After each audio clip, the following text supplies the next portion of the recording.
untuk pada hari ini sebagai mukadimah, mungkinlah kita tak adalah cover sampai 30 juzuk. Harap-harap kalau dapat cover 2-3 surah daripada juzuk Amma dan sebagainya pun, alhamdulillah ia adalah satu yang sangat memadai untuk menjadi satu kita panggil bekalan untuk kita sama-sama menjadi sebahagian daripada ahli Al-Quran, insya-Allah. Okey, surah Al-Fatihah. Nama-nama lain Ummul Quran, Ummul Kitab, solat. Maksudnya surah Al-Fatihah juga dinamakan sebagai solat.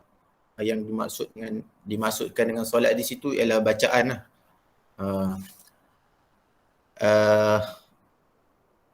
Kemudian syifa, iaitu penyembuh. Ruqyah juga adalah, ruqyah pula adalah bacaan-bacaan untuk merawat seseorang. Sab'u masani, 7 ayat yang berulang-ulang, yakni selalu dibaca-baca. Yang saya nak kongsi yang ada menarik, syifa di sini, ada satu orang alim nama dia Ibnu Qayyim, ketika mana dia di musim haji, dia sakit, demam. Kemudian kalau orang ramai, bukan macam sekarang ada hospital, kalau tabung haji ada klinik dia sendiri.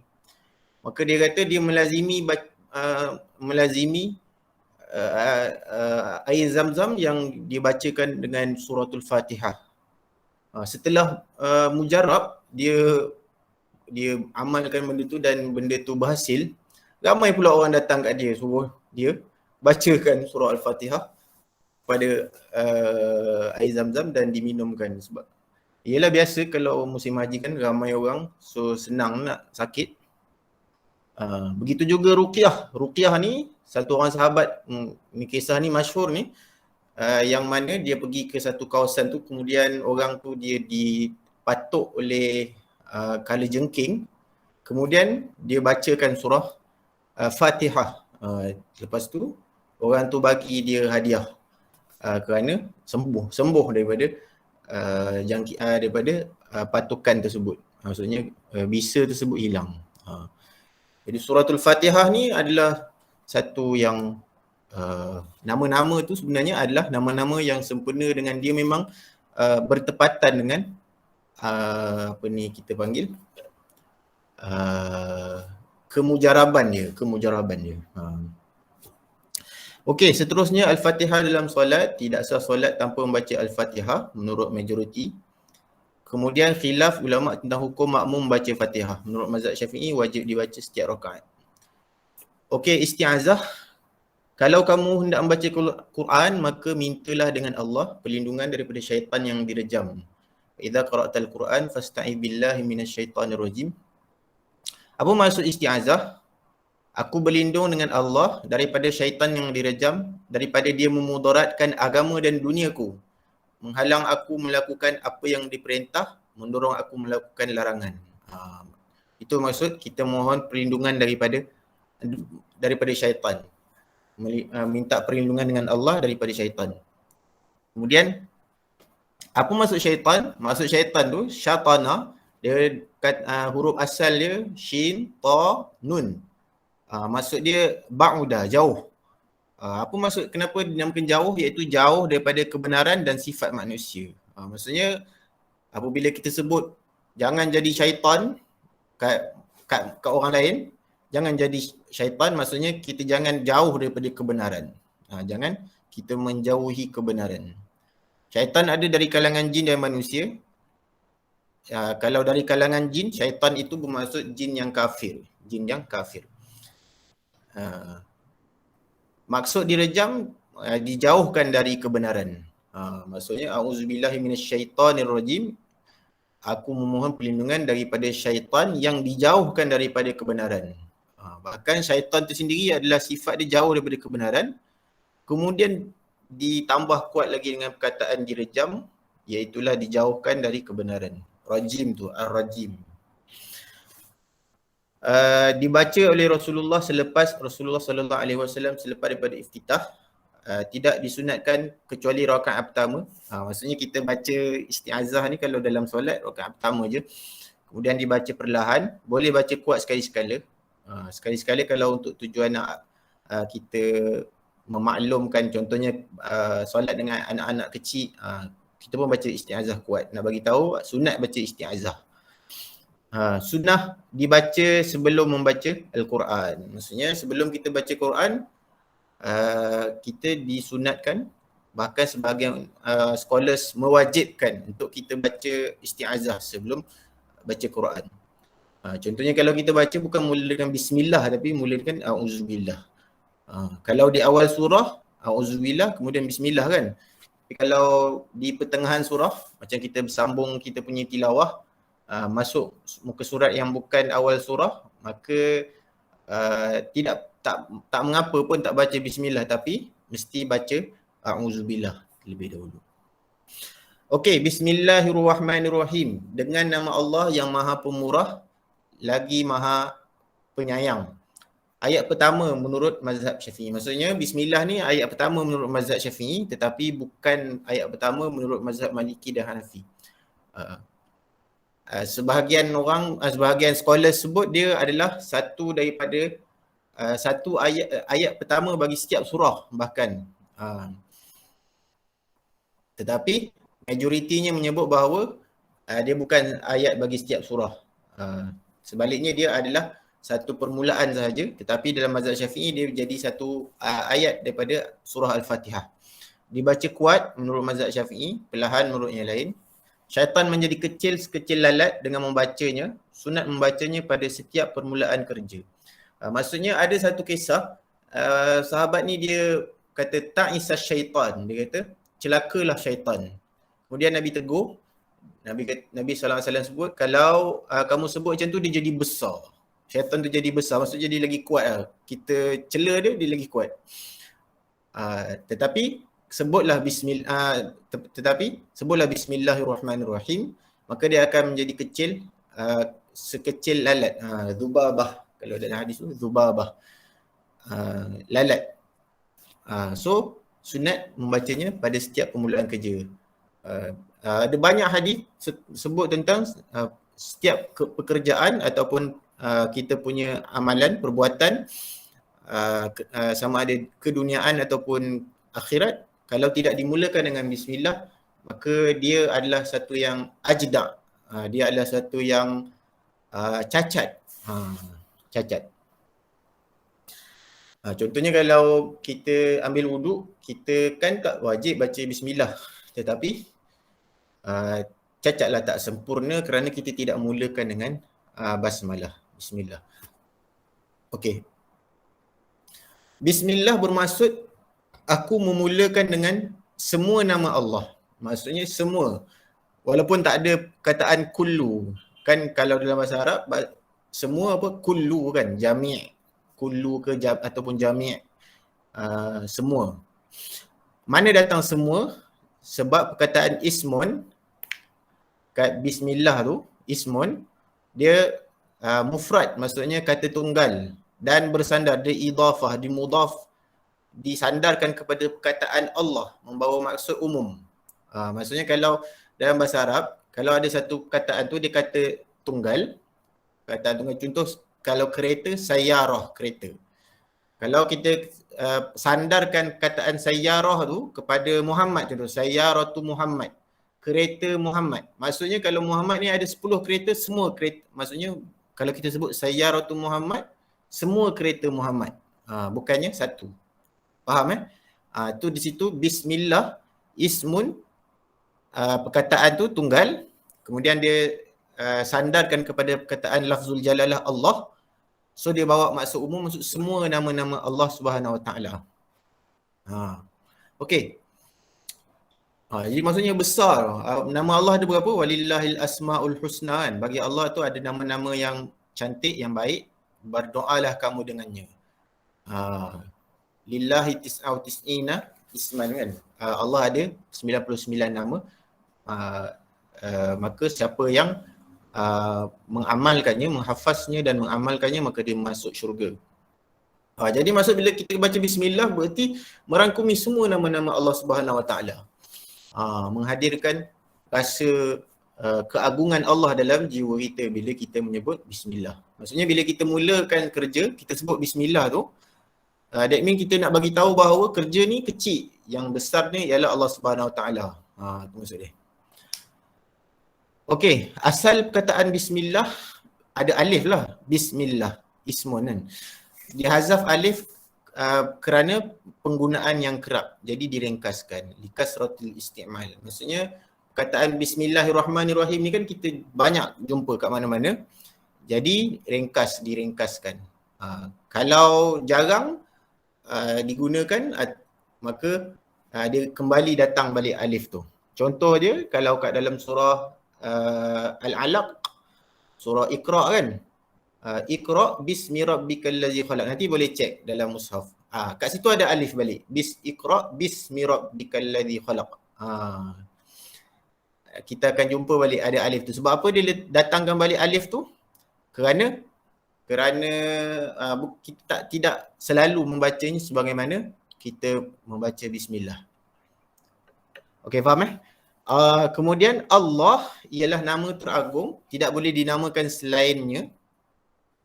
Yang ni kita tak kalau orang kita tak ada panggil, kalau nama dia Abdullah, kita tak kita mana ada panggil dia Allah kan, kita panggil Dolah ke kan, ataupun ada kalau kawan tu Bedoh ke Bedoh. Orang Melayu kita kan nama cantik-cantik, lastnya kawan-kawan ringkas-ringkaskan je kan. Okey, itu Allah. So maksudnya tidak boleh dinamakan kepada orang lain Allah. Tetapi ada kat depannya Abdullah lah kan, hamba Allah. Kemudian Ar-Rahmanir-Rahim, pecahan daripada perkataan rahmah. Maksudnya rahmat lah. Rahman pun daripada perkataan tu, Rahim pun daripada perkataan tu. Cuma Rahman ni dia panggil lebih sirah mubalaghah, yang orang panggil kalau dalam bahasa Melayu dia, sastra dia apa tu, parabola. Matanya merah membara-bara seperti gunung berapi. Maksudnya satu parabola maksud dia melampau satu penggunaan yang nak beritahu bersangatan. Contoh dia kalau dalam bahasa Arab kita panggil ana ja'i, saya lapar. Tapi kalau saya lapar sangat, saya kalau orang ni lapar gila. Dia panggil ana jau'an. Dia panggil fa'lan, daripada dia punya sorof dia punya pattern dia fa'lan, rahman. Ana jau'an. Kalau marah, saya marah. Ana ghadib. Aku marah ni. Tapi kalau aku marah sangat, ana ghadban. Saya marah sangat ni. Macam tu. Jadi Ar-Rahman. So Ar-Rahman satu sifat yang ataupun sifat yang lebih bersangatan berbanding Ar-Rahim. Jadi kalau kita tengok kepada tafsiran, kebanyakannya sebut bahawa Ar-Rahman ni adalah satu sifat rahmah yang merangkumi semua makhluk, tidak kira beriman ataupun tidak. Tetapi Rahim hanya khusus untuk orang mukmin. Wa kana bil mu'minina rahima. Allah sebut, dan bagi orang mukmin itu rahim. Allah Subhanahu, kasih sayang Allah Subhanahu Wa Taala. Faham ringkasan dia jalan ni. Kemudian Ar-Rahman juga kata nama khas yang tidak boleh dinamakan selain daripada Allah. Maksudnya kalau orang tu nama Abdul Rahman, kita tak boleh panggil dia Rahman. Panggillah Abdul Rahman, ataupun gelaran dia macam Me ke kan. Kadang-kadang Drome. Abdul Rahman jadi Draman. Tapi tidak boleh kita panggil orang tu dengan Rahman. Sebagaimana kita tak boleh panggil orang Allah, boleh tak kita panggil orang Allah? Sama juga. Ar-Rahman pun kata nama khas. Ada lagi beberapa kata nama khas Allah seperti Khaliq, pencipta. Kita tak boleh panggil, kalau orang tu nama Abdul Khaliq, kita tak boleh panggil dia Khaliq. Panggillah yang selain daripada nama tersebut tu adalah nama khas bagi Allah Subhanahu Wa Taala. Okey, habis tafsir. Ada apa-apa soalan sebelum kita baca fiqh?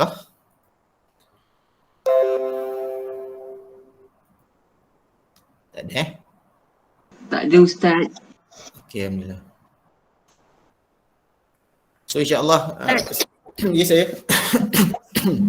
Terangkan kat dalam ni Ustaz, macam mana bismillah tu semua dibaca baris bawah. Oh, kenapa dia dibaca bawah? Semua bismillah tu dibaca dengan baris bawah. Ini ajar macam dah tahu boleh kalau ajar terangkan. Tak apa Ustaz lebih afdal terangkan sebab ada juga orang yang tak tahu. Banyak juga yang kawan-kawannya nak tahu, dia tanya kenapa bismillah tu semua dibaca baris bawah. Okey. Saya tak tahu lah dari sudut rahsia, mungkin nak kena check balik lah. Tapi kalau dari sudut bahasa Arab, mungkin Ajar Rahmah mungkin ada maklumat tambahan. Tapi kalau dari sudut bahasa Arab, dia lah sebab kerana adanya huruf jar di hadapan dia, bi tu, ba. Betul. Bismillahi, bila kalau mudhaf, panggil mudhafun ilaih ni, dia bagi bawah. Bismillahi. Ar-Rahman ni tu adalah sifat bagi Allah. So dia kena sama baris dengan Allah, sama dengan Ar-Rahim pun. Dia baris bawah juga sebab dia adalah sifat bagi Allah, jadi dia kena sama baris dengan ismun zat tu. Maksudnya kataan lafaz Allah tu baris bawah, so dia kena ikut panggil na'at man'ud. Okey. Ya. Ada tambahan? Betul. Okey, seterusnya kita baca 24 jam dipayungi syariat. Saya ada bahasa Arab je. Jadi saya akan mungkin tak sama bacaan saya tu dengan susunan ayat dalam terjemahan.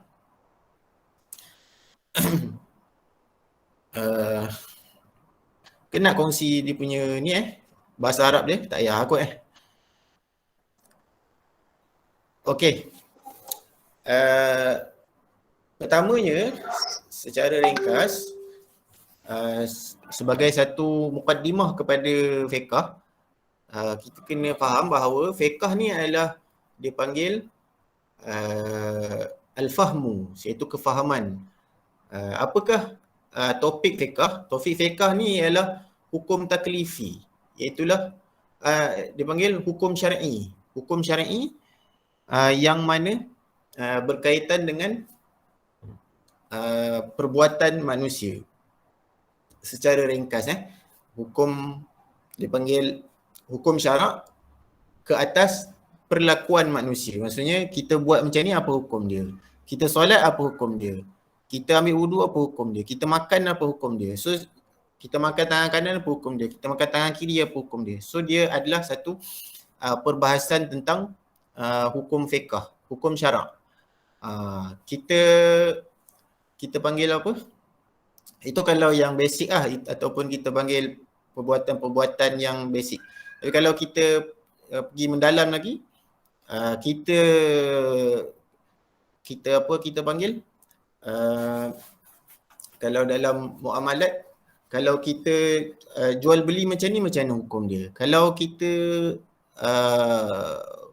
guna duit orang dahulu, ataupun kita dahulukan duit orang, kita guna duit orang, duit sumbangan, kita gunakan untuk kegunaan kita dulu, kemudian kita bayar, contoh. Masuk dalam.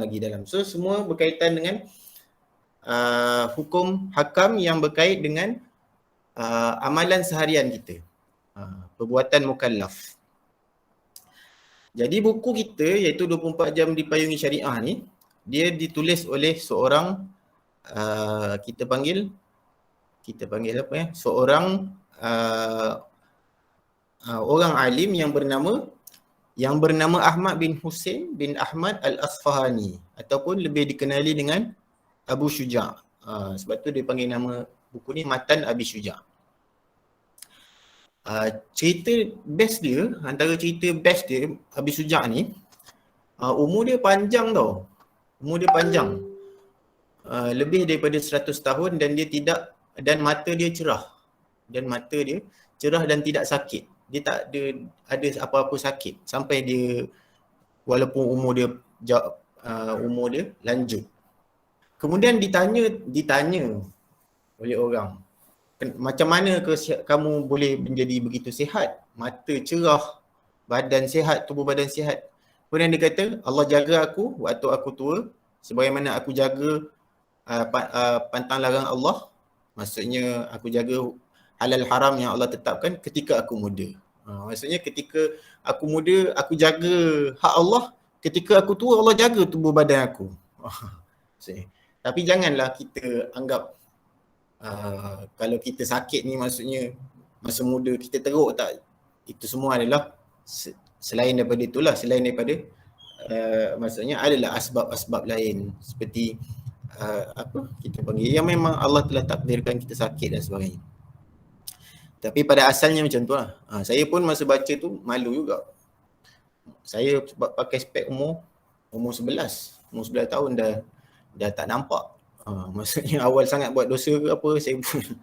Jadi bagus juga cakap kata-kata dia tu buat kita rasa nak bertaubat. Okey, seterusnya kenapa dia tulis buku ni? Buku ni ringkas je sebenarnya. Buku ni ringkas.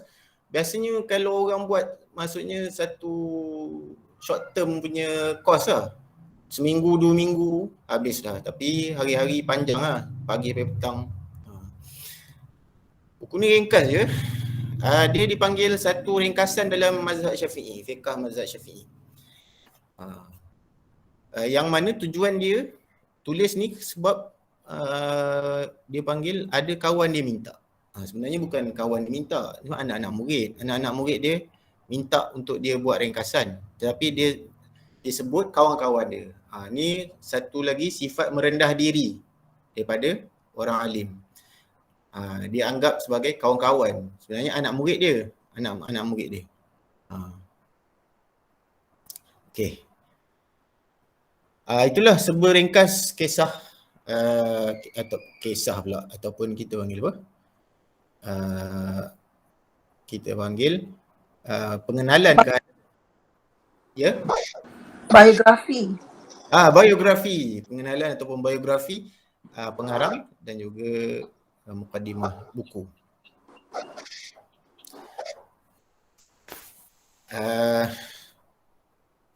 Okey. Kita tak nak buang banyak masa. Kalau boleh habis ni alhamdulillah, tapi kalau tak boleh mungkin kita cover apa kita panggil fiqh ibadat pun okey lah. Kalau kita dapat habis alhamdulillah. Okey, kitab taharah maksudnya bab bersuci. Pertama dia kenapa dimulakan dengan bab bersuci? Fiqh ni kalau kita perasan fiqh mesti memulai bab bersuci. Antara sebab dia kerana agama ni adalah agama yang nak memastikan penganut dia adalah orang yang sentiasa melazimi kebersihan zahir dan batin. Sebab tu kita belajar akidah, belajar tauhid untuk kita membersihkan daripada unsur-unsur kesyirikan, unsur-unsur kepercayaan tahyul, tiarah, ataupun antara yang masyhur dalam masyarakat kita tiarah, iaitulah kita panggil apa? Tilikan berdasarkan keadaan semasa. Contohnya dia nak keluar rumah. Kemudian dia kata kalau ataupun yang biasa orang kita ni kalau kucing kalau rama-rama masuk rumah maksudnya ada tetamu nak datang. Ataupun kalau ada binatang sekian maksudnya ada musibah nak melanda. Tercucuk jarum, ni ada keluarga mati ni. Itu semua tiarah. Maksudnya dia menjangkakan masa hadapan ataupun benda yang berlaku berdasarkan situasi semasa.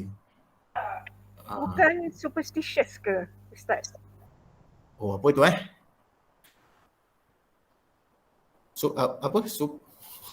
tak. Superstitious. Maksud dia apa Macam macam selama ni ya. Macam apa? Kepercayaan karut. Kepercayaan karut. Dia kalau dalam kita panggil zaman dulu dia panggil tiarah, dia lepaskan burung, sebab tu dia bagi perkataan tu daripada burung tair. Maksudnya dia lepaskan burung tu, kalau burung tu ke kanan dia buat macam ni, kalau burung tu ke kiri dia buat macam ni. Maksudnya dia berdasarkan macam tu. Maksudnya dia tengok situasi semasa, situasi yang berlaku pada diri dia, so dia membuat agakan berdasarkan tu. Bukan tilik ke Ustaz? Tilik macam menilik. Ya, tilik, betul. Ada. Macam ramalan lah kan? Ramalan berdasarkan benda yang berlaku pada dia. Contoh kan orang Melayu kita kalau rama-rama masuk, so dia meramalkan akan ada tetamu. Berdasarkan kita panggil rama-rama tadi. Ataupun kucing melangkah mayat jenazah, maksudnya jenazah sebenarnya tak mati lagi, nanti dia bangkit kan. Ada macam-macam lah lagi kan orang kita kan. Kalau dalam filem Melayu biasa apa? Filem Melayu cucuk jarum kan, ataupun cawan terjatuh cawan besar. Cucuk jarum tu not only Melayu kan, semua pun macam tu juga. Mak Saleh pun percaya. Oh ya ke? Mak Saleh pun ya? Ya. Kalau cawan terjatuh, pinggan jatuh. Like danger, like something happen, something not right happen. Okay. Itulah maksud dia. Maksudnya something yang baik akan berlaku ataupun something yang tak baik akan berlaku. So dia berdasarkan benda yang terjadi kat diri dia. Dia percaya macam tu. So sepatutnya tidaklah. Sebab tak ada apa-apa kaitan pun sebenarnya. Kalau berlaku lah, tak berlaku. Okey. Jauh dah begitu, tapi sebenarnya nak bagi tahu tentang bagaimana agama dia ajarkan kita untuk menjadikan zahir dan batin kita suci, bersih. Jadi fiqh pun dimulakan dengan bab bersuci. Maksudnya kita nak sucikan diri, pakaian dan juga tempat tinggal, persekitaran. Okey. So kalau bila dikatakan bersuci, biasanya fiqh ni dia akan mulakan dengan bab air. Bab air. Kerana apa dimulakan dengan bab air ataupun perbahasan air? Ialah kerana air ialah alat penyuci yang orang panggil apa? Utama, alat penyuci utama. Maksudnya tidak ada perselisihan pendapat di kalangan fuqaha, di kalangan ahli fiqh bahawa air adalah ejen penyuci berbanding lain. Ada ulama fiqh lain sebut selain daripada air, ada boleh juga disucikan dengan angin, boleh disucikan dengan begitu dan begini. Tetapi yang itu tidak ada kesepakatan. Yang ada kesepakatan ialah pada air. Okey. Kitabut Taharah, bab bersuci. Dimulakan almiah, air ialah satu objek ataupun benda yang harus bersuci dengannya. Ada 7 jenis air. Ada 7 jenis air. Ni mana? Air hujan, air ma'us sama, air hujan, ma'ul bahr, air laut, ma'un nahar, air sungai, air telaga, air mata air salji dan juga air embun, ma' barat. So secara conclusion, 7 air ni ialah semua sumber air yang ada di atas muka bumi. Maksudnya sama ada daripada langit ataupun daripada dalam tanah. Ataupun yang mengalir di sungai dan laut. Maksudnya semua jenis sumber air pada asalnya boleh dibuat bersuci. Sumber air yang kita panggil apa? Sumber air asli, sumber asli. Maksudnya dia bukannya kita panggil apa? Air yang dirawat ataupun air yang telah bercampur dengan bahan lain. So secara asalnya natural, it's not filtered or anything like that. Oh yeah, okay, betul. Itu asal dia. Kemudian apakah asas daripada terbitnya 7 air ni?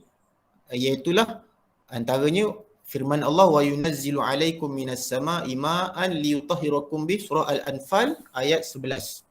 Maksudnya Allah Subhanahu Wa Taala menurunkan daripada langit air untuk kamu bersuci dengannya,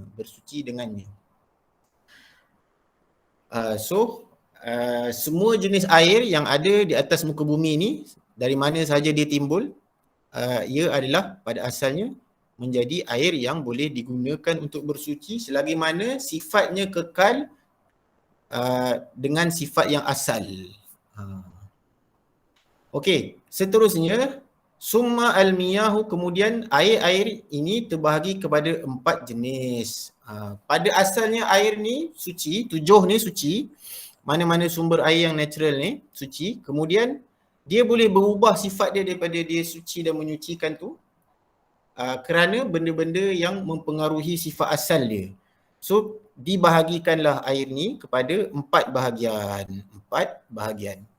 Yang pertama, tahirun mutahhir ghairu makruh, iaitulah air yang suci dan dia boleh menyucikan tanpa makruh. Maksudnya air tu sifat dia suci, bersih.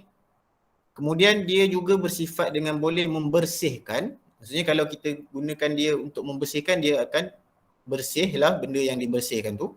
Tidak makruh. Wa huwal ma'ul mutlaq. Itu yang kita panggil air mutlaq. Ni dia, sebenarnya ni pelajaran daripada sekolah lagi kan kita, tapi revision insya-Allah. Mudah-mudahan sebenarnya kita panggil apa, bila kita baca ni, antara objektif yang saya cuba nak sampaikan iaitu selain daripada kita tahu ni, kita akan tengok macam mana benda ni boleh terbit. Maksudnya kenapa ulama sebut benda ni dan apa sandaran dia. Maksudnya apakah dalil mereka sebut ada bahagian-bahagian air ni. Okey.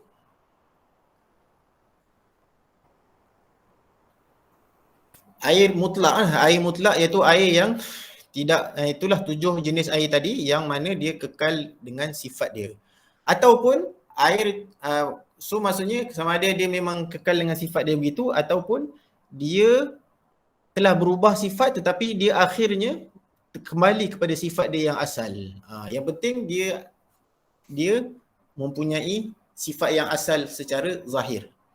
Sebab itulah air paip dianggap sebagai air mutlak walaupun dia bukannya bersifat dengan sifat yang asal, maksudnya seasal-asalnya. Bukan begitu air itu kan. Tapi sebaliknya dia adalah air yang dirawat tetapi akhirnya dia kembali kepada sifat dia yang asal. Itu maksudnya. Kemudian tu bahagian yang pertama. Yang kedua, kan ada 4 bahagian. Bahagian yang kedua, tahirun mutahhirun makruh. Dia suci dan dia menyucikan tapi makruh. Itu yang kita panggil air musyammas. Air musyammas ni menarik dia hanya ada dalam perbahasan mazhab Syafi'i. Maksudnya mazhab Syafi'i je yang kata dia makruh. Makruh kenapa? Kerana adanya hadis yang menyebut bahawa dia boleh yurisul baras, maksudnya penyakit sopak. Maksud air musyammas ni ialah air yang berada dalam telaga pula, dalam bekas besi, bekas metal ke aluminium ke, yang menyebabkan air tu kemudian dia berada di kawasan yang panas dia ekstrim. Bukannya panas macam kita ni, panas dia ekstrim. Macam kalau pergi Mekah tu macam itulah, panas yang ekstrim macam tu. Tetapi hadis tu sepakat para ulama mengatakan air musyammas, hadis berkaitan air musyammas ni dhaif.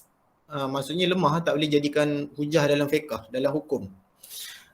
Makruh ni kan hukum kan. Jadi kenapa jadi makruh walaupun hadis tu tak sahih? Kerana menurut Imam Syafi'i, maksudnya menurut kajian pada zaman tersebut, air yang begitu sifat dia dari sudut kesihatan memang menyebabkan orang yang menggunakan air sedemikian dia menjadi sakit. Dia ada penyakit yang terkena kalau diguna air yang sebegitu. So tapi menarik dia, di situ tercipta satu kaedah, iaitulah apa-apa sahaja yang berkaitan dengan kesihatan, maka agama akan mengambil kira itu sebagai satu tuntutan agama ataupun satu ketetapan agama.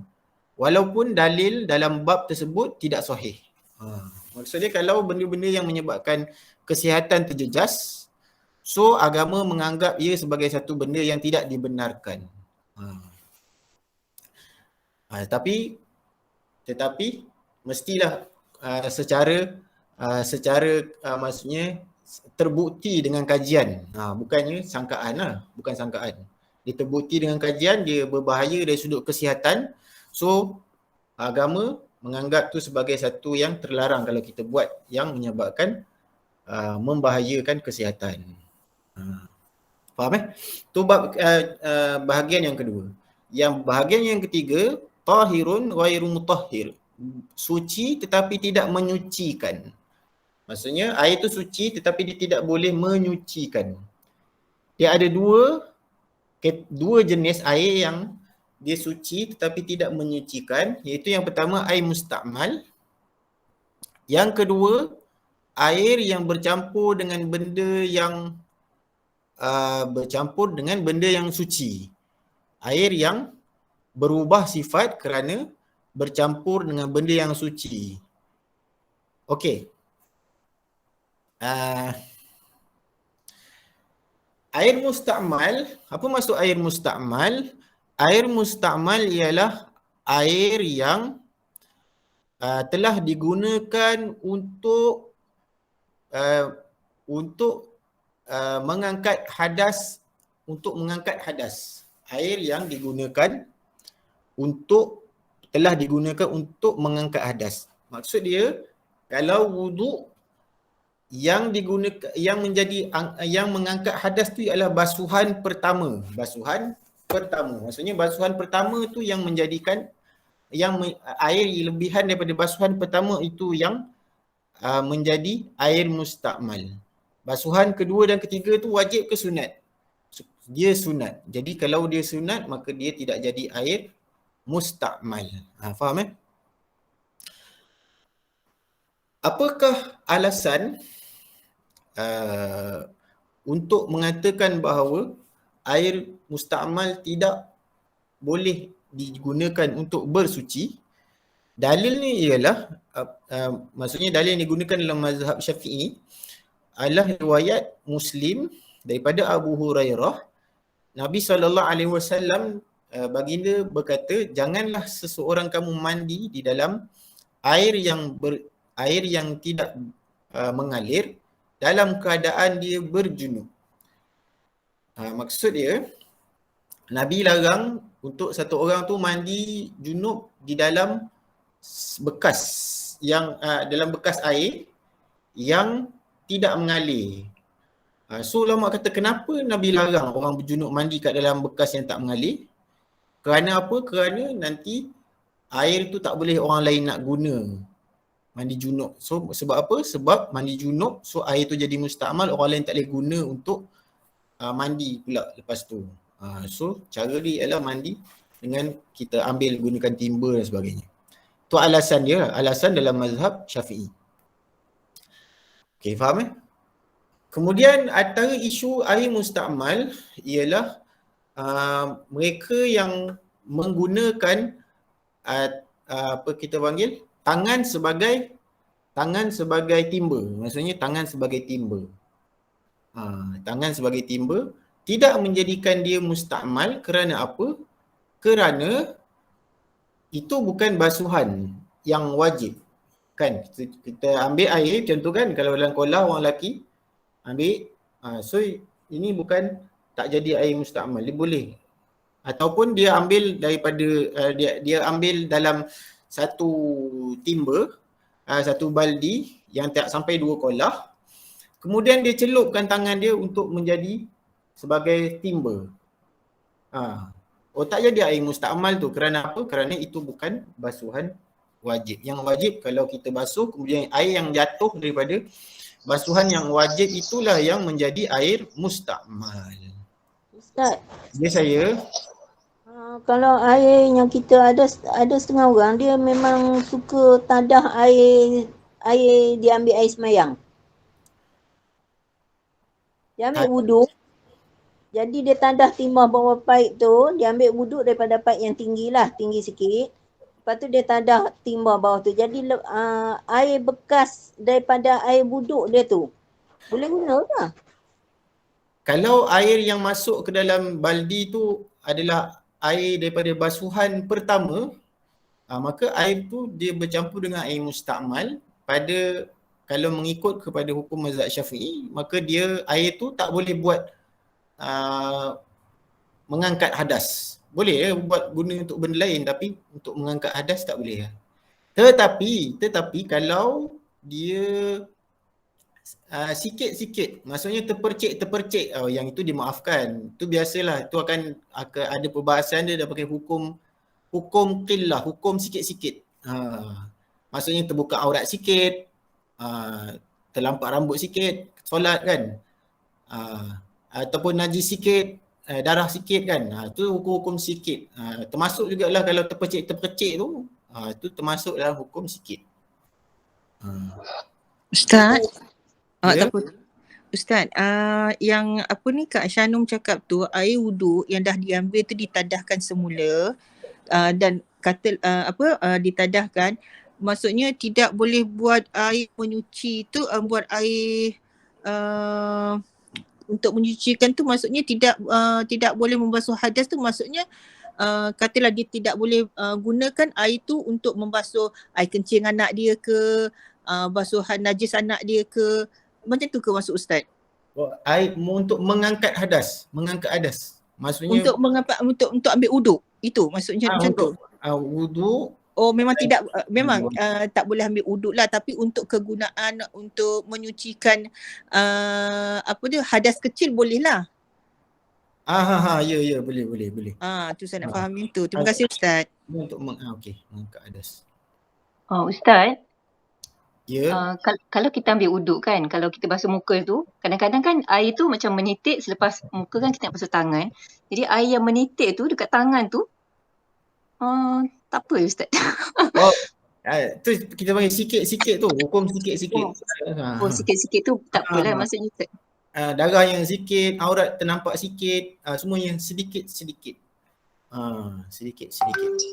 Sedikit-sedikit yang dimaafkan lah Ustaz. Ya, sedikit-sedikit yang dimaafkan. Najis yang terlalu sedikit.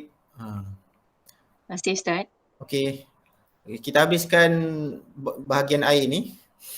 Kemudian air yang bercampur dengan benda-benda yang suci yang mengubah sifat air itu.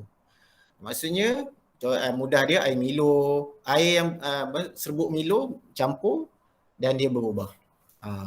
Tetapi kalau air garam, so kalau dan jadi perbahasan, air garam, maka kalau air garam dia sama macam air laut. So garam dia, kalau air garam dia termasuk dalam kategori masih lagi boleh digunakan untuk bersuci walaupun dia telah menjadi masin. Kerana apa? Kerana sebagaimana air laut. Cuma air garam yang dimaksudkan tu adalah misalnya garam yang daripada air, bukannya garam rock salt. Maksudnya garam yang daripada daripada sumber bumi. You mean sea salt? Saya kena belajar tahu banyak istilah lagi. Apa istilah dia apa? Sea salt, garam laut. Okey. Betul. Garam yang maksudnya daripada laut. Maksudnya kalau yang garam bukit tu macam ada kan Himalaya punya brand tu, garam bukit tu. So maksudnya garam yang daripada bawah tanah. Bumi daripada bumi. So kalau garam yang tu kalau kita tengok dalam buku fiqh dia sebut garam yang tu kalau dia mengubah sifat air, dia kita panggil apa? Dia jadi air yang tidak menyucikan, suci tidak menyucikan. Tapi tu rumit sikit lah, tak apalah, tak jaranglah berlaku. Kita pakai air pipe je kan. Tapi Ya. Ustaz, garam dia ada 3 jenis garam kan. Satu garam laut, garam bukit, lagi satu garam chemical, garam yang diproseskan untuk menjadi garam. Ada 3 jenis garam yang saya tahulah sebab kita biasa masak kan. Okey. So sebab garam yang asli ialah garam laut dan garam bukit. Okey, itu dua tu daripada sumber asli, tapi garam proses tu yang daripada kilang tu ialah garam yang diproses tu, dia yang itu pun ada juga. Okey. Cuma okey. Ini untuk makluman sajalah Ustaz. Okey, terima kasih. Betul juga sebab kalau dalam buku, saya semak dalam buku fiqh disebut kalau garam tu ialah garam yang berasal daripada laut, so dia jadi kalau air tu dia jadi macam air laut lah hukum dia. Okey, seterusnya yang maksud air tu bercampur dengan benda suci, iaitulah dia mengubah sifat tu sampai kita namakan dia sebagai air lain, tak namakan air. Contoh dia kalau dia campur sedikit saja, tidak mengubah nama dia, maksudnya orang masih anggap kalau nampak secara zahir tu air biasa lah, air memang air kosong. So dia kekal boleh digunakan untuk bersuci. Tapi kalau dia jadi contohnya sabun lah biasa. Biasa sabun. Sabun kalau sekadar termasuk sikit-sikit tidak mengubah sifat. Contohnya termasuk sikit. Kemudian ada buih-buih sikit kat atas tu, lama-lama dia hilang. Kan? So itu pun termasuk dalam masalah sikit-sikit. Tetapi kalau air tu memang dah bercampur banyak gila, memang letak sabun dalam tu, budak-budak mandi kan dan sebagainya, dalam tap ke apa-apa, apa kita panggil, air tu memang dah jadi air sabun lah. Okay. Sebab dia apa? Sebab kenapa dia jadi isu? Sebab dia kalau kita mandi wajib tu,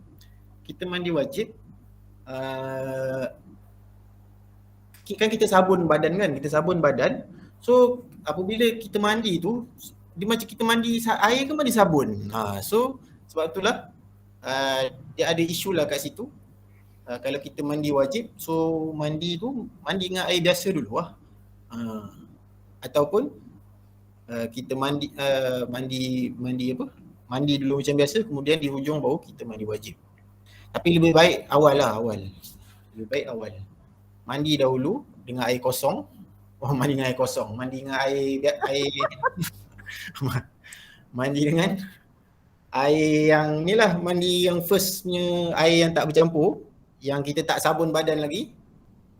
Barulah kita mandi dengan sabun. Okey. Tu bahagian yang ketiga. Yang keempat yang terakhir, ma'un najis. Air ma'un najis wa huwa alladhi hallat fihi najasatun. Iaitulah yang bercampur ataupun masuk ke dalamnya najis. Yang dimaksudkan dengan air najis ialah air yang kurang daripada 2 kolah ataupun yang lebih daripada 2 kolah tetapi berubah. Maksud dia kalau air tu kurang daripada 2 kolah kan biasa 100, kalau dalam buku ni 190 lebih lah something liter. Tak apalah. Yang tu maksudnya air yang banyak lah. Okey. Dia kita panggil dari mana datang beza 2 kolah kurang 2 kolah jadi najis tak najis ni, ialah daripada hadis Ibnu Umar. Nabi SAW disebut iza kana al-ma'u kullatain lam yahmilil khabath. Kalaulah air itu lebih daripada 2 kolah, maka dia tidak menanggung najis. Daripada hadis ni mafhum dia kalau dia kurang daripada 2 kolah dia menanggung najis. Hadis ni dia punya yang tersurat kata kalau 2 kolah tidak menanggung najis. So kita dapat faham yang tersirat daripada hadis ini, kalau dia kurang 2 kolah dia menanggung najis. Faham Sebab itulah kenapa kalau air itu kurang daripada 2 kolah kalau masuk najis walaupun tidak berubah, maka dia menjadi air yang najis. Lepas tu timbul lah antara isu yang biasa, paling biasa sangat sebab kita rumah kat Malaysia ni, biasa dia ialah tahi, cicak lah, tahi cicak. Tahi cicak kalau masuk dalam air, dalam kita punya baldi ke, adakah dia menjadi air najis? Maka kena lihat pula lah pada tahi cicak tu adakah dia najis ataupun tidak. Kalau kita anggap dia najis, maka dia jadi najis lah. Bukan kita anggap, maksudnya kalau kita dia ada pendapat, dua pendapat. Satu kata tahi najis pula. Tahi cicak itu dia, tinja dia tu tidak dianggap najis. Pendapat yang kedua kata tinja dia dianggap sebagai najis. So Apa Ustaz? Tinja? Apa tu? Apa tu tak faham. dia punya pup lah, dia punya tahi dia tu. Yang putih. Tahi dia yang hitam putih tu macam Oreo tu. Tinja tu memang najis, istilah najis kan Ustaz? Kalau dalam bahasa Arab tak? Kan dalam bahasa apa? Tinja tu. Tinja tu dia betul lah air berak tu kan. Tinja is najis lah. Tinja dalam bahasa Arab ke Ustaz tu? Tinja. Istilah tinja. Dan selalu bahasa Melayu lama kan? Bahasa fiqh tu. Sebab dalam kitab-kitab lama pakai tinja. Istilah kepada najis. Untuk bahasa yang lebih lembut. Anak-anak pun cakap tinja. Kat Najis. sekolah lah kot belajar. Okey, tak apa. First time dengar bahasa tu. Itu bahasa fiqh. Senang dia tahi je lah. Minta maaf ya. Tahi tu, tahi yang hitam putih tu, ada ulama kata dia bukan najis, ada ulama kata dia najis. Yang tu nanti kita jumpa lah, dan nanti panjang lagi, jauh lagi kita akan jumpa. Sebabnya kerana cicak itu sendiri, adakah dia binatang yang darah dia mengalir ataupun tidak? Kalau dia bukan tak mengalir, maka dia tak najis. Kalau dia mengalir, kalau kita masukkan dia kategori binatang yang darahnya mengalir, maka tahi dia jadi najis. Okey. Ataupun masuk lalat lah, lalat. Jadi kalau masuk lalat, so dia tidak menjadi najis kerana apa? Dia tidak ada darah yang mengalir. Faham Okey. Habis bab air. Maksudnya itulah dia 4 jenis air, kategori air berdasarkan hukum fiqh daripada sumber air yang 7 tadi. So dibahagikan pula kepada 4. Secara ringkasnya itulah dia perbahasan berkaitan dengan air. Ustaz, dalam buku ni ada mengatakan menggunakan bekas tak boleh daripada emas dan perak. Ustaz boleh cerita sikit aja bab tu. Okey, tu bawah lagi tu, tapi boleh. Tapi tu dah melangkau tu. Boleh lah, tak apa, saya cerita je lah sikit. Tidak boleh menggunakan bekas emas dan perak. Maksud dia yang kat situ dia apa kita panggil hukum menggunakan bekas emas dan perak selain daripada makan dan minum. Maksudnya makan dan minum guna bekas emas dan perak, yang itu sepakatlah haram. Sepakat tak boleh pakai. Tetapi kalau selain daripada makan dan minum, contoh dia pen, contoh dia apa lagi? Apa-apalah, jam ke, maksudnya benda-benda yang bukan perhiasan, yang mana dia dibuat daripada emas tulen. Maksudnya memang emas lah, ada saduran emas, bukannya sekadar warna emas. So tidak boleh digunakan untuk apa-apa sahaja penggunaan. Maksudnya apa-apa penggunaan tidak boleh menggunakan bekas emas dan perak. Kalau dalam masalah bersuci, adakah sah bersuci dengan bekas emas dan perak? Maka yang itulah menjadi perbahasan tu nanti. Nak langkau ke? Boleh. Langkau je lah. Tak apalah, langkau je. Kalau kita panggil kerana bekas emas dan perak tu tidak boleh digunakan, maka dia memberi kesan kepada hukum wuduk itu sendiri, kerana dia menggunakan benda yang haram, so perbuatan tu menjadi tidak sah. Faham Tetapi kalau kita tengok majoriti termasuklah mazhab, dia cuma tidak diharuskan untuk guna, tetapi wuduk dia tu sah ke tak? Wuduk dia sah. Sama macam kalau satu orang dia pergi buat haji, dia pakai duit merompak ataupun duit untung berjudi. Sah tak haji dia? Kita tanya tu. Sah tak haji dia?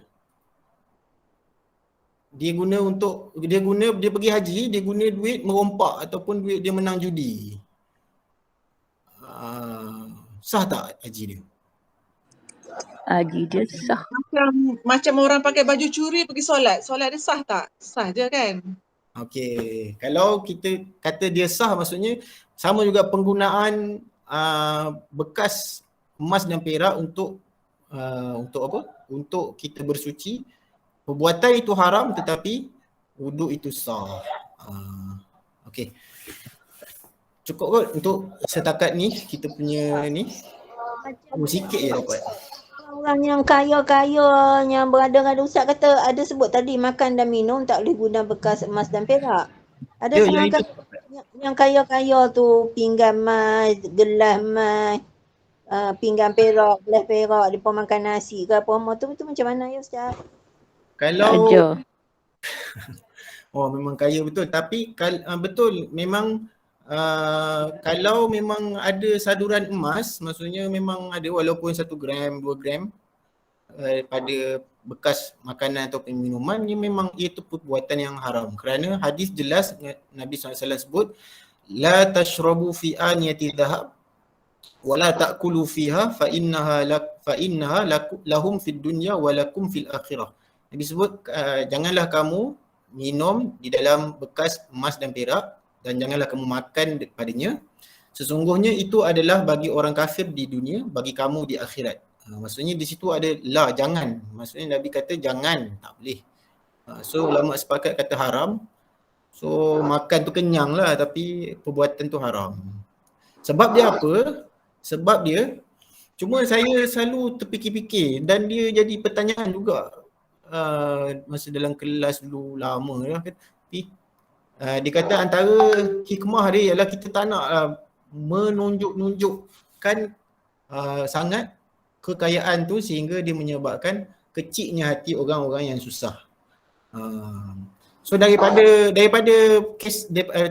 hukum makan dan minum menggunakan bekas emas dan perak ni, di situlah sebenarnya antara kita panggil pelajaran ataupun kita panggil pengajaran di sebalik daripada larangan tu, iaitu kita sebaiknya kan sekarang ni semua orang tunjuk situ, tunjuk sini kebahagiaan, kesenangan dia dekat Facebook, dekat media sosial, sehingga kan menyebabkan orang yang susah rasa berkecil hati. Makan makanan mahal-mahal, makan durian mahal-mahal, post kat Facebook.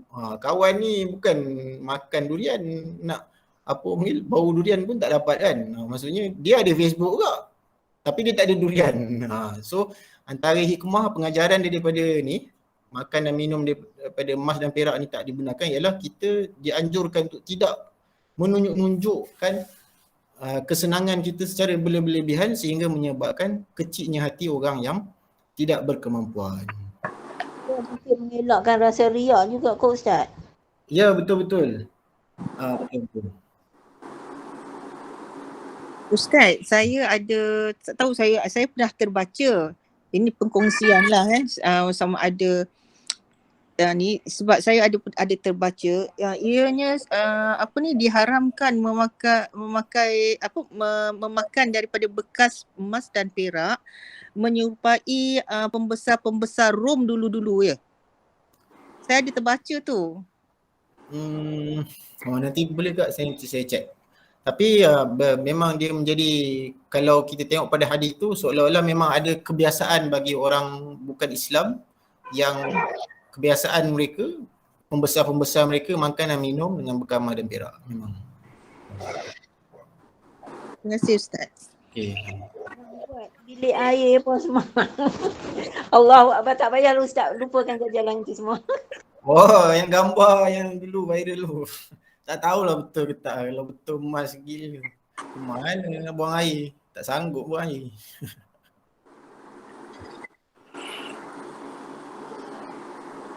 Ustaz nak tanya satu soalan. Okey. Air musammas tadi, tadi air yang terjemur di panas matahari kan. Tapi kalau sekarang ni macam kita pipe yang direct di tengah hari, dia panas betul Ustaz. Jadi itu dikira air musammas ke tidak? Daripada Tidak. tap tu. Tidak. Tak. Sebab dia bukan kita panggil panas yang ekstrim. Oh. Tetapi kalau memang tak tahulah, tapi kalau memang panas betul Ustaz. Macam terlampau panas. panas memang kita pun tak mau ambil wuduk mandi air tu kan. Ada dulu kan. Ya. Tapi Ustaz perasan tak sekarang kan diorang ada pasang tangki stainless steel tu. Ya betul. Baru teringat Cik Ibu cakap tu, baru teringat. Maksudnya nak kita nak consider dia adalah air musyammas macam mana? Ya.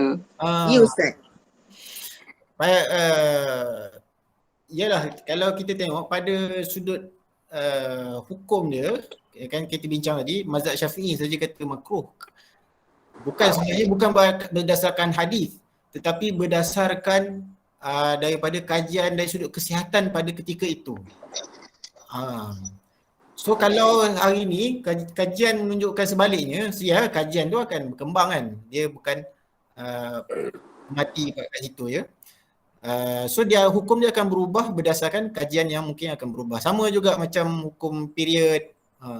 Kalau kajian dulu sebut tentang period ni at least 6 hari, 7 hari. So kalau hari ni, kalau tak silap saya dah ada satu tim buat kajian tentang hari adat orang Malaysia sahaja. Maksudnya so nanti memang hukum sebenarnya banyak terkait dengan kajian yang terbaru sebab dia adalah kajian yang bersifat kita panggil apa? Ketika itu sahaja, kajian yang pada ketika itu. Maksud kajian pada ketika itu. So dia akan berubah kalau ada kajian yang baru pada zaman yang lain. Jadi sama air musyammas ni kalau kita tengok pun memang kita tak nampak pun ada apa-apa kajian kan tentang penggunaan tu, tangki air yang tu.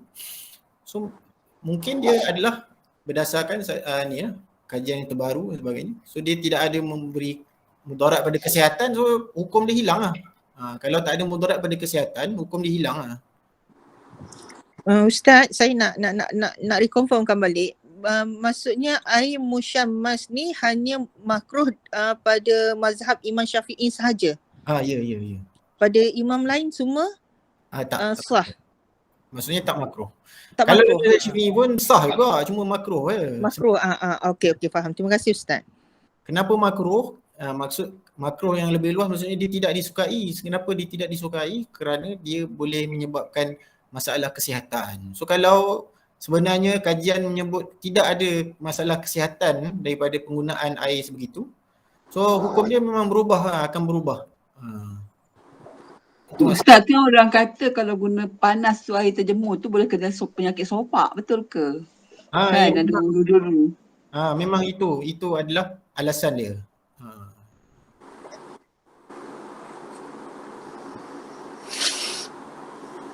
Ustaz, orang yang sekarang sebut apa tu fiqh alawiyat tu berdasarkan kajian ke? Yang sekarang ni orang sebut fiqh alawiyat ke apa, saya tak tahu dalam sebut tu yang orang sekarang guna tu.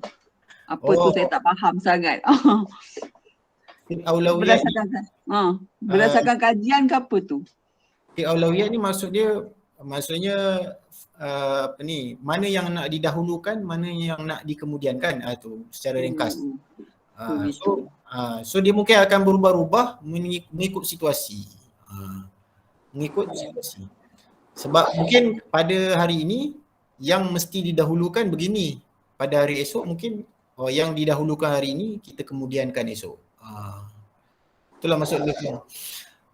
Kalau macam sekarang ni, kalau yang kita panggil kat Malaysia dah dikatakan kekurangan ventilator dan juga tong gas, so dia kata terpaksa pilih mana yang kita panggil, mana yang lebih tinggi dia punya chance untuk dia recover kan.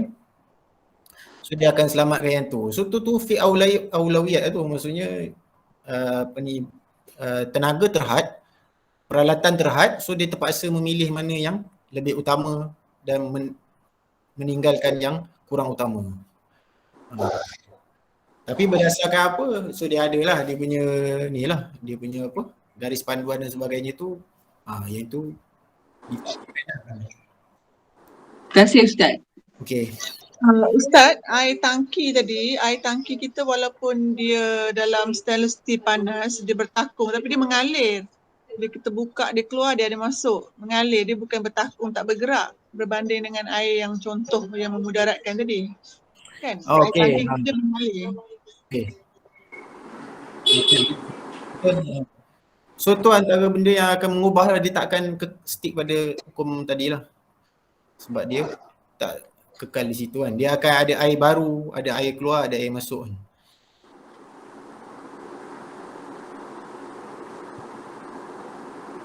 Okay, ada apa-apa lagi? Kalau tak ada mungkin kita tangguh. Boleh saja, boleh. Tak ada masalah.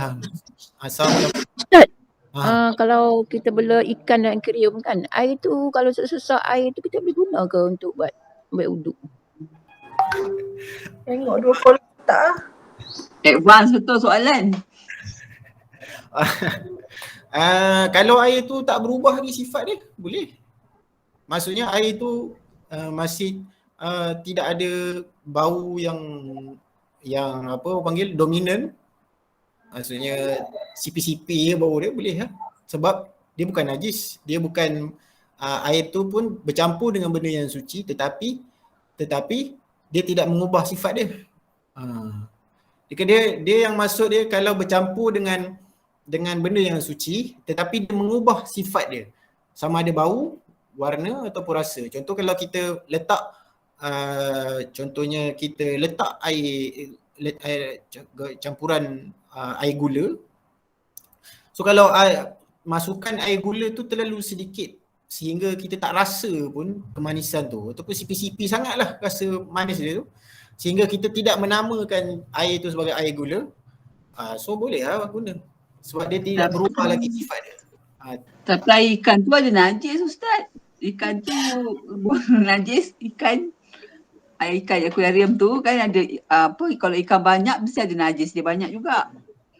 Oh, ikan betul. Okey. Kalau dia, itulah saya panggil, itu saya masukkan, kalau dia berubah kerana najis, ikan dia berak ikut mana? Buang air. Kena bersihkan akuarium tu Ustaz. Kalau tidak memang dia ada najis pada sebab itu air tu boleh menjadi macam hijau, kuning sebab najis ikan tu lah. Okey, faham. So tak boleh lah. Kalau betul-betul tak boleh lah. Ustaz, macam air tasik kan atau air lombong, dia tak mengalir. Tapi dia melebihi 2 kolah kan. Yeah. Tapi warna dia dah berubah dengan rumput rumpai apa semua tu kan. So boleh atau tak boleh ambil wuduk? Warna dia nampak berubah tapi kalau kita cedok putih lagi kan. Itulah. Tu tak, maksudnya tak berubah pada kebanyakan air dia. Maksudnya dia mungkin kalau part-part yang ada rumput tu mungkin dia berubah, tapi kalau secara banyak dia tu tak berubah, memang kekal sifat dia. So boleh. Sebab saya tengok daripada jenis air tu tak termasuk air tasik. So dia dikatakan boleh dibuat bersuci atau macam mana? Air tasik dia daripada apa? Maksudnya dia adalah air asal ke dia adalah satu aliran daripada tempat lain? Sebab tu dia tak masuk. Macam tasik buatan ke bekas lombong ke kan? Sebab 7 jenis air tadi tu ialah air yang maksudnya sumber asli, natural. Maksudnya dia adalah asal daripada ciptaan. Jadinya bolehlah Ustaz ya? Ya, boleh. Terima kasih Ustaz. Sama. Okey, ada apa-apa? Kalau tak ada, kita tangguh dengan tasbih kafarah. Subhanakallahumma bihamdika asyhadu an la ilaha illa anta astaghfiruka wa atubu ilaik. Wal 'asri innal insana lafi khusr. وتواصوا بالصبر. Bismillahirrahmanirrahim. Alhamdulillahirabbil alamin wassalatu wassalamu ala Rasulillah wa ala alihi washabbihi ajmain. Allahumma faqihna fid din wa 'allimna ta'wil ila siratal mustaqim. Rabbana atina fid dunya hasanah fil akhirati hasanah.